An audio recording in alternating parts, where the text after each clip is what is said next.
Hello friends, welcome to Aster recipes. இன்றைக்கி நம்ம சேனலில் ரொம்பவே சுவையான நெத்திலி கருவாடு தொக்கு தான் எப்படி செய்யறதுன்னு பார்க்க போகிறோம். இந்த கருவாடு தொக்கு நீங்கள் சாதத்தோடு போட்டு பெரட்டி சாப்பிட்டா அவ்வளோ டேஸ்ட் சூப்பராக இருக்கும்.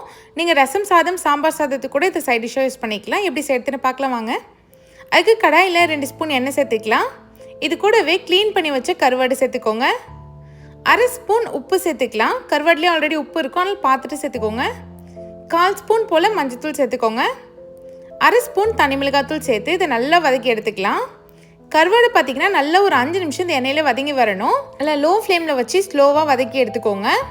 இப்போ நல்லா வதங்கிடுச்சு. இதை தனியாக ஒரு பிளேட்டில் மாற்றி வச்சுக்கலாம். இப்போ அதே கடாயிலேயே 1/2 ஸ்பூன் கடுகு சேர்த்துக்கோங்க.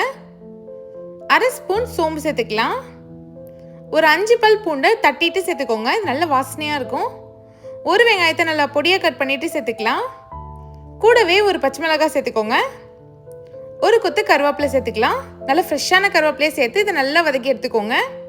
வெங்காயம் பார்த்தீங்கன்னா நல்லா வதங்கி வரணும். இப்போ பாருங்கள், வெங்காயம் நல்லா வதங்கிடுச்சு. இது கூடவே ஒரு தக்காளி பழம் சேர்த்துக்கோங்க. சேர்த்துட்டு தக்காளியும் நல்லா வதக்கி எடுத்துக்கலாம். தொக்கு பார்த்தீங்கன்னா வெங்காயம் தக்காளி நல்லா வதங்கணும், அப்போ தான் டேஸ்ட் ரொம்ப நல்லாயிருக்கும்.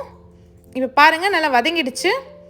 இது கூடவே 1 ஸ்பூன் தனி மிளகாத்தூள் சேர்த்துக்கலாம். 1 ஸ்பூன் மல்லித்தூள் சேர்த்துக்கோங்க. லாஸ்ட்டாக 1/2 ஸ்பூன் கரம் மசாலா சேர்த்துக்கோங்க. இப்போ இது எல்லாத்தையும் சேர்த்து நல்லா ஒரு நிமிஷத்துக்கு இந்த எண்ணெயிலே வதக்கி விடுங்க. மசாலாவில் நல்லா அந்த ராஸ்மல் எல்லாமே போகணும். இப்போ பாருங்கள், நல்லா ரெடி ஆயிடுச்சு. நம்ம ஆல்ரெடி வதக்கி வச்சுருந்தோம் இல்லையா கருவாடு, அதை இதோடு சேர்த்து நல்லா வதக்கி எடுத்துக்கலாம். கேஸை லோ ஃப்ளேமில் வச்சுட்டு நல்லா ஒரு 5 நிமிஷத்துக்கு இந்த கருவாடை வதக்கி எடுத்துக்கோங்க. இதுக்கு நம்ம தண்ணி எதுவுமே சேர்க்கலை, இந்த எண்ணெயிலே நல்லா வதங்கி வந்துடும். நான் உங்களுக்கு 5 நிமிஷத்துக்கு அப்புறம் காமிக்கிறேன். நல்லா எண்ணெய் பிரிஞ்சு சூப்பராக ரெடி ஆயிடுச்சு. லாஸ்ட்டாக கொஞ்சமாக கொத்தமல்லி தழை போட்டுட்டு மிக்ஸ் பண்ணி விட்டுக்கலாம். அவ்வளோதான், நல்லா கமன்னு சூப்பரான கருவாடு தொக்கு ரெடி ஆயிடுச்சு. இதை நீங்கள் சைட் டிஷ்ஷாகவும் யூஸ் பண்ணலாம், இல்லைனா ரைஸோடு போட்டு நீங்கள் பரட்டி சாப்பிட்டீங்கனாலும் டேஸ்ட் அவ்வளோ சூப்பராக இருக்கும். இதை நீங்களும் உங்கள் வீட்டில் கண்டிப்பாக ட்ரை பண்ணி பாருங்கள். ட்ரை பண்ணிவிட்டு எப்படி இருந்துச்சுன்னு மறக்காமல் கமெண்ட் பண்ணுங்கள். இந்த மாதிரி நிறைய இன்ட்ரெஸ்டிங்கான ரெசிபிஸ் பார்க்க மறக்காமல் ஆஸ்டர் ரெசிபிஸ் சேனலை சப்ஸ்கிரைப் பண்ணிவிடுங்க. தேங்க்ஸ் ஃபார் வாட்சிங்.